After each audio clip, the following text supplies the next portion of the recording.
Passons maintenant au travail de corde à sauter. Alors la corde à sauter, ça nous apparaît tous facile en regardant les personnes faire de la corde à sauter, mais quand il s'agit la première fois de faire de la corde à sauter, on s'aperçoit qu'au niveau coordination, équilibre gestuel, c'est pas forcément évident. Alors, plusieurs options. La première chose, on peut faire un travail de simulation, d'accord? Donc on va tout simplement déjà travailler la position et la technique. Donc au niveau de la posture, on va chercher à placer les talons en dessous des hanches. On va avoir une position anatomique, donc un relâchement au niveau des épaules et des bras, un engagement au niveau du bassin, donc un travail au niveau des abdos. Et l'idée ici, ça va être tout simplement de chercher à décoller les pieds du sol, à rester, d'accord, une légère flexion au niveau du genou, mais vous allez chercher justement à utiliser la balle du pied. Vous devez vraiment sentir ce contact avec la balle du pied.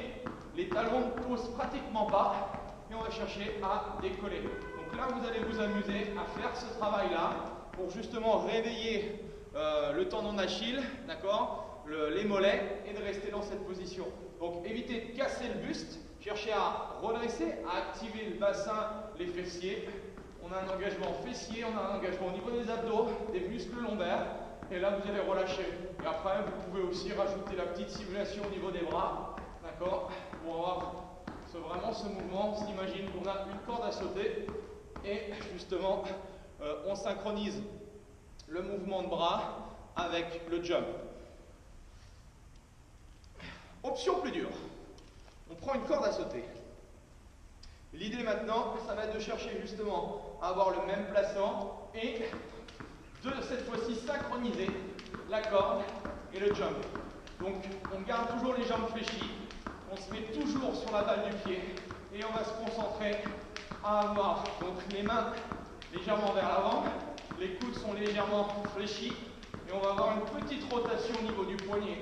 Donc même chose, je relâche bien mes épaules, je garde la tête dans le prolongement de la colonne et je me concentre, je garde un point fixe devant, d'accord? Et tout simplement, avec de l'entraînement, on va arriver à ce que ce soit le plus facile possible. Troisième et dernière option, c'est ce qu'on appelle des double unders. Donc l'idée c'est de faire 2 tours pendant qu'on saute qu'une fois, d'accord? Donc là, au niveau du travail, donc c'est surtout d'abord, avant toute chose, c'est de faire exactement le même exercice, mais essayer de monter plus haut, donc de pousser un petit peu plus fort sur la balle du pied et de se grandir. Donc de faire des jumps beaucoup plus haut. Une fois qu'on a maîtrisé ça, à un moment donné, on va décider d'accélérer la vitesse de rotation au niveau des poignets. Vous voyez, vitesse et je reviens en single. Vitesse et je reviens en single. D'accord? Et une fois qu'on a maîtrisé ça, on peut s'amuser à enlever justement les singles du milieu et ne faire que des doubles et rester en position. Voilà. Ok, donc vous avez la simulation, les singles plus haut, les doubles avec les singles et ensuite que les doubles. Voilà, donc ça c'était les doubles under.